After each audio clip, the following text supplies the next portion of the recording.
Assalamualaikum warahmatullahi wabarakatuh. Halo adik semua, jumpa lagi bersama kakak melalui channel Belajar Bahasa Inggris.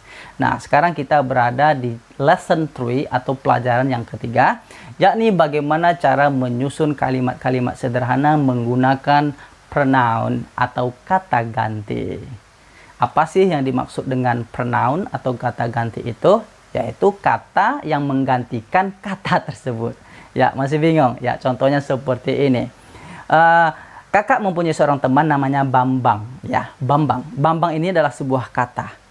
Ada kata yang bisa menggantikan kata Bambang ini, yaitu misalnya he. He berarti dia. Dia ini menggantikan kata Bambang. Ya. Hal tersebut kita sebut sebagai kata ganti. Nah, sekarang kakak ingin membimbing adik-adik semua, melatih adik-adik semua bagaimana sih menyusun kalimat sederhana menggunakan kata ganti tersebut. Seperti itu. Jadi kata ganti itu ada beberapa macam. Pertama, ada kata ganti sebagai subjek. Ya, kata ganti sebagai subjek. Ada kata ganti sebagai objek, kemudian ada kata ganti sebagai milik atau possessive. Masih bingung? Ya, contoh. Saya adalah seorang guru. Saya berarti posisinya sebagai subjek. Dia mencintai saya. Dianya sebagai subjek, mencintai adalah predikat. Saya, maka saya di sini posisinya sebagai objek. Karena kakak yang dicintai, ya, kakak yang menjadi objeknya, ya, dia adalah sebagai subjeknya. Oke, nama saya, oke, berarti ini kata ganti sebagai milik, karena milik saya. Nama saya, ya, John Henry, ya, milik saya, nama saya. Berarti hal tersebut adalah kata ganti milik. Itulah yang dimaksud dengan kata ganti. Jadi, adik-adik semua, di dalam bahasa Inggris, setiap kata ganti subjek, objek, dan milik itu berbeda-beda bahasa Inggrisnya. Berbeda halnya dengan bahasa Indonesia. Di dalam bahasa Indonesia, saya, baik itu sebagai subjek, ataupun sebagai objek, atau sebagai kata milik, kata ganti milik, semuanya tetap saya. Enggak percaya? Kakak buktikan. Saya seorang guru. Ya, bahasa Indonesianya tetap saya. Mereka mencintai saya, ya tetap saya bahasa Indonesianya. Nama saya atau hobi saya belajar bahasa Inggris, ya tetap saya, tidak ada perubahan. Sementara di dalam bahasa Inggris itu berbeda-beda. Kolom 1 berarti ini sebagai subjek, kata ganti sebagai subjek. Kolom 2 sebagai objek. Kolom 3 dan 4 sebagai kata ganti milik. Oh ya, I, me, my, mine berarti saya. Semuanya berarti saya. You, your, yours. Semuanya berarti kamu. We, us, our, ours. Semuanya berarti kita atau kami. They, them, their, theirs. Semuanya berarti mereka. He, him, his, his. Semua kata ini berarti dia untuk laki-laki. She, her, hers. Keempat kata ini juga berarti dia, tapi untuk perempuan. It, its, s, its tanpa koma juga berarti dia, tapi untuk selain manusia, dia atau itu, ya. Oke, bahasa sederhananya dia atau itu, kata ganti selain daripada manusia. Oke. Tentu silakan adik-adik nanti di review kembali, ya, silakan adik-adik hafal ya semua kata ganti ini. Karena di dalam komunikasi sehari-hari kita tidak lepas yang namanya menggunakan kata ganti ini supaya adik-adik bisa berkomunikasi dengan baik dan tepat. Seperti itu. Sekarang kita langsung masuk kepada contoh-contoh kalimatnya supaya pemahaman adik-adik semua bisa lebih komprehensif. Oke, seperti itu. Sekarang kita perhatikan kalimat nomor 1. Saya seorang guru bahasa Inggris. Saya di sini sebagai apa? Ayo. Subjek, objek, atau milik? Ya, tepat sekali. Saya di sini adalah sebagai subjek atau sebagai pelaku. Biasanya ia berada di awal kalimat atau sebelum predikat, ya, berada di awal kalimat atau sebelum predikat. Ya, maka kata ganti yang tepat adalah I. Ya, I am an English teacher. Saya seorang guru bahasa Inggris. Oke. Oh ya, adik-adik semua, tapi ingat kalimat ini belum sempurna karena ini ada kaitannya dengan materi pertama yang kakak sudah jelaskan, ya. Oke. Karena predikatnya di sini English teacher bukan kata kerja, ya kan? Guru bukan kata kerja, bukan? Guru termasuk kepada kata benda, benda hidup atau benda yang bernyawa. Maka kita harus tambahkan to be setelah subjeknya. Subjek I, to be-nya adalah am. Ya, ini pelajaran kita pada materi sebelumnya. I am an English teacher. Saya seorang guru bahasa Inggris. Kita pilih I sebagai subjek. Ya, kita lanjutkan. Nama saya. Oke, kira-kira saya di sini sebagai apa? Nama saya. Sebagai apa saya di situ? Ya, benar sekali. Sebagai milik nama saya. Berarti nama milik saya. Nama saya. Oke, karena dia sebagai milik, kita gunakan kolom yang ketiga. Atau kolom yang keempat. Apa bedanya? Setelah ini kakak jelaskan. Ya, di sini kita gunakan kolom yang ketiga.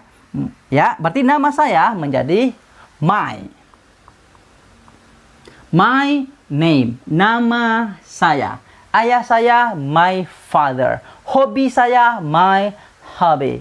Guru saya, my teacher. Ya, itu adalah sebagai kata ganti milik. My name is John Hedry. Nama saya John Hedry. Kita gunakan kolom yang ketiga. 1, 2, 3. Apa bedanya kakak? Kolom 3 dengan kolom 4, bedanya sederhana saja.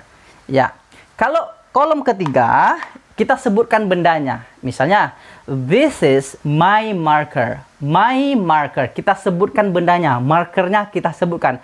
This is my marker. Sementara kolom keempat, kita tidak sebutkan bendanya. Bendanya tidak diikutkan. Cuman benda yang dimaksud sudah diketahui. Contoh, this is mine. Oke, lebih singkat bahasanya. This is mine.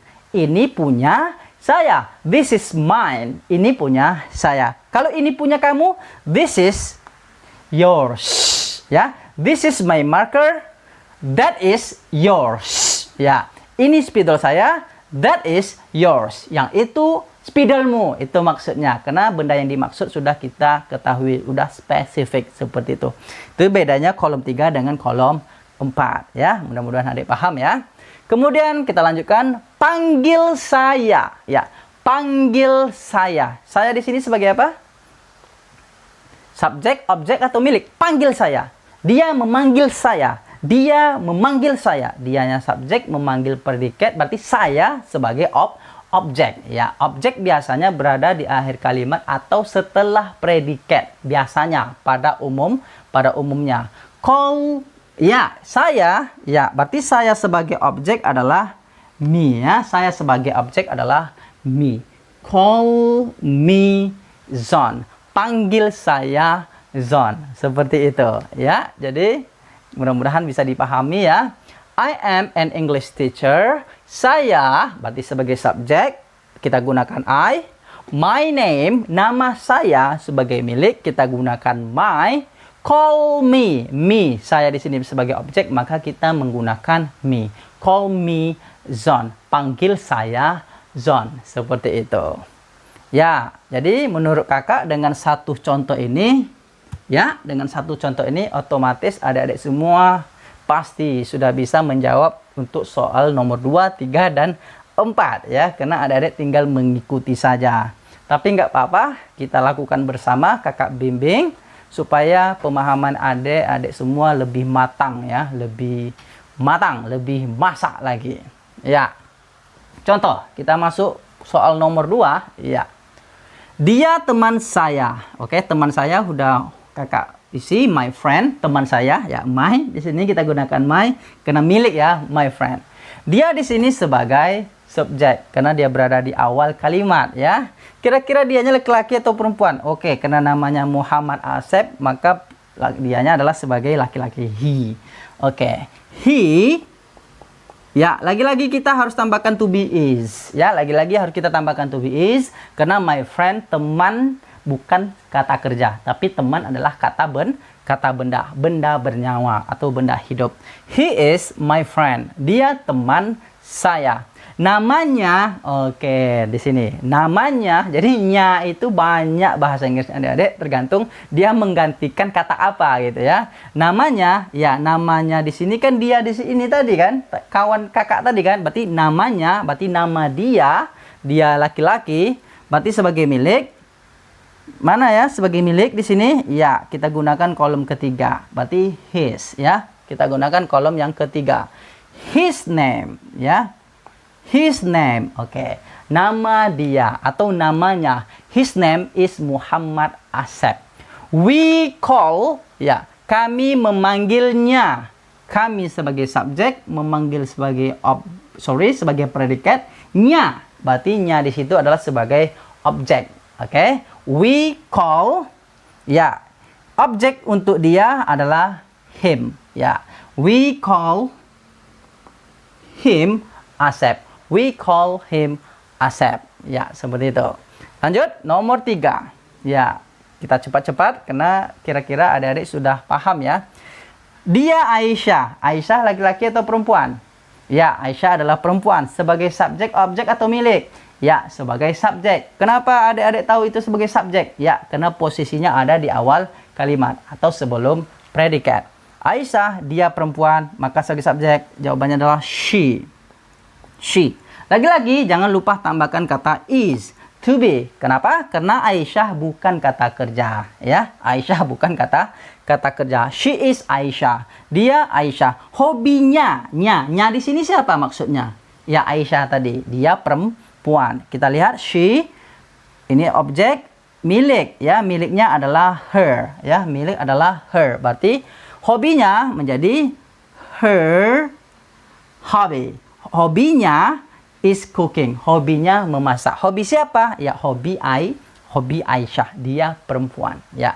I really love. Saya sungguh mencintainya. Oke, nya di sini adalah sebagai objek. Kenapa kita tahu dia sebagai objek? Satu, karena posisinya di akhir kalimat atau dia berada setelah predikat.